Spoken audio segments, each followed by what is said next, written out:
respond, period. She never returned any emails. She never returned any calls. Guess what wisdom the lieutenant governor had for me? He said, "That's too big for me. You'll have to take that up with the OTA." Oh, really? Are you freaking kidding me? Don't lay that on me. I'm better than that. So he had his secretary call me, though. He didn't even talk to me in person. He had his secretary to return his call to tell me that I needed to take that up with the OTA. I will tell you this. Who the heck is in charge of Oklahoma? The OTA? I think not. That's not who I voted for. I didn't see their names on any ballot. I didn't see OTA's name on any ballot. Rest assured, I will examine the ballot much closer in all future elections. You can count on that. I hope you will do the same. This is us. We are Okies.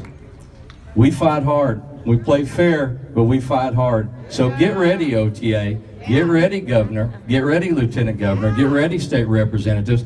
You know what really got in my craw? To coin an Oklahoma phrase, this really got in my craw. One of my representatives finally called me, and we spoke for about an hour on the phone, and he told me that I was naive to believe that change will never happen in our community and that the view from my front door would always stay the same. To that I say this, I know it will change, but I was hoping to have some input. I was hoping to have a voice as to how it would change and when it would change. I think all Oklahomans would like to have a voice in how our state develops and grows. But I'm learning the hard way that when it comes to Oklahoma Turnpikes, a private enterprise, that we as Oklahoma citizens currently have no voice. We need to fix this. We need to get rid of OTA. And we need to get rid of every person that we voted for that is not standing out here with us right now to get this thing stopped.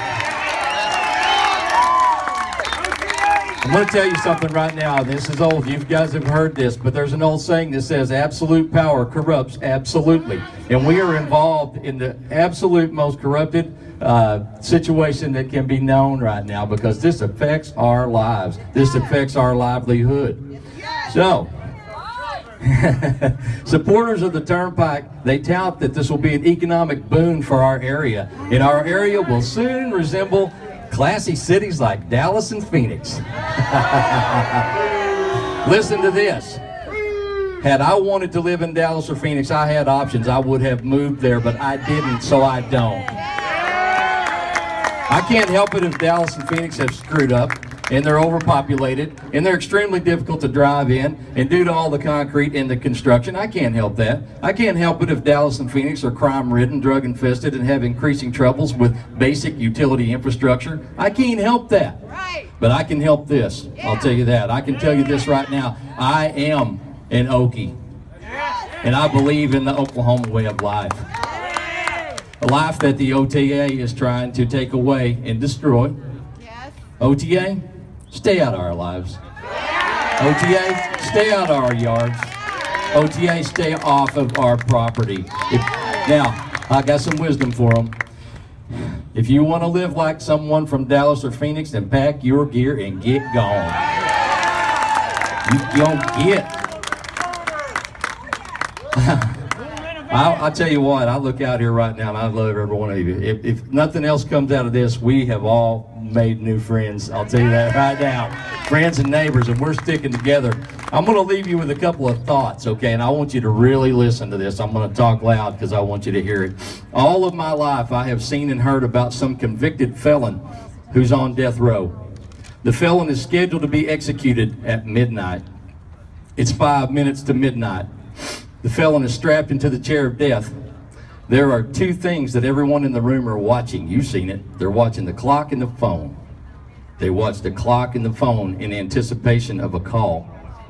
That anticipated call can only come from one person, the governor. The governor of the state is the only person that can stop this felon from being executed. That's supreme power. Now it's us, citizens of Eastern Oklahoma County. We're in the death chair. Our way of life is about to be executed.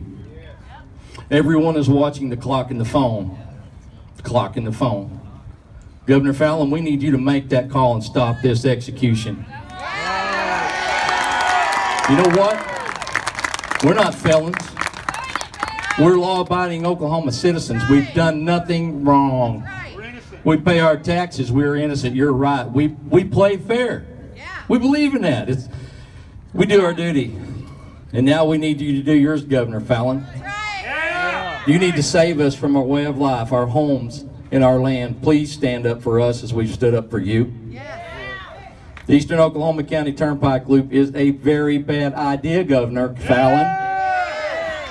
You know what? I want to just give you just a couple more bits of wisdom. And this is things I've heard from talking to you. I've heard people say, you know what? I will never drive on another Oklahoma Turnpike. I'm surrendering my Pike Pass. I will drive 100 miles out of my way if I have to, if it means, because you know what happens when you take Oklahoma Turnpike? You're paying for the next one. You're paying for the next one. So I've heard people say, that's what I'm going to do. I've also heard people say that, you know what? There are businesses, banks, insurance companies, all kinds of restaurants and things like that in my town that are supporting this turnpike. You know what? I don't have to eat there. I don't have to bank there. I don't have to buy insurance from there. I do not have to support them because trust me, Oklahomans, when you do, you're paying for the turnpike. So that's a bad idea. Okay, I want to tell you this. I hope you know that if you think that land grabbing at any cost is a new idea, I'm about to share something with you that'll make you think again. Big money and government taking land from its citizens has gone on from the beginning of time. I want you to listen intently to me on this story that was written a very long time ago. As a matter of fact, it was written in the year 550 BC before Christ. There was a vineyard, some property, near King Ahab's palace in Samaria. A man from Jezreel named Naboth owned it. One day the king Ahab said to Naboth, "Give me your vineyard, give me your property that is near my palace. I want to make a vegetable garden out of it. I will give you a better vineyard and property in its place, or if you prefer, I will pay you for it." Naboth answered, "By the Lord, I will never give my land to you. This land belongs to my family." So Ahab went home angry and upset because Naboth told him, "I will not give you my family's land." Ahab went to bed. He turned away and pouted, and everyone he refused to eat. His wife,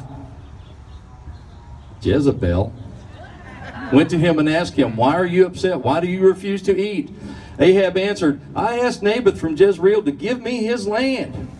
I told him I'd pay him the full price, or if he preferred, I would give him another vineyard, but he refused to give it to me." Jezebel answered, "But you're the king. Get out of bed, eat something, and you'll feel better. I'll get Naboth's property for you." Then Jezebel wrote some letters, signed King Ahab's name to them, and used his seal to seal the letters. Then she sent them to the elders and the important men who lived in the same town as Naboth. This is what the letters said. "Announce that there will be a day of fasting when people will eat nothing. Then call the people to the town together for a meeting. At the meeting we will talk about Naboth. Find some men who will tell lies about Naboth. They should say that they heard Naboth speaking against the king and against God. Then take Naboth out of the city and kill him with stones." So the elders and the important men of Jezreel obeyed the command. They did exactly that. They put Naboth in a special place before the people. Then two men told lies about him. And so the people carried Naboth out of the city and they killed him with stones. Then the leaders sent a message to Jezebel that said, "Naboth has been killed." When Jezebel heard this, she said to Ahab, "Naboth is dead. Now you can go take the vineyard that you wanted." So Ahab went into the vineyard and he took it for his own.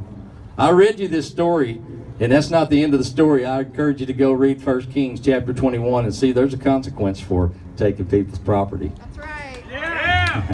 I believe that there are parallels, definite parallels in this story, and I can tell you who the modern day Naboth is. It's us. They want our property. They want our way of life. They want us out, but we want in. I can't tell you. I think that you need to go back and read it, and you're going to find out who Ahab is in this story. You're going to find out who all the people who tell the lies are and have us removed. You'll find that out. You can determine that for yourself. I encourage you to go home and read the rest of the story. in how it turned out. And I want to thank you, Oklahomans, Eastern Oklahomans, for letting me speak today. I'm honored to be on anything I can describe. One more word, lest I forget. Governor Fallon, it's 5 minutes to midnight.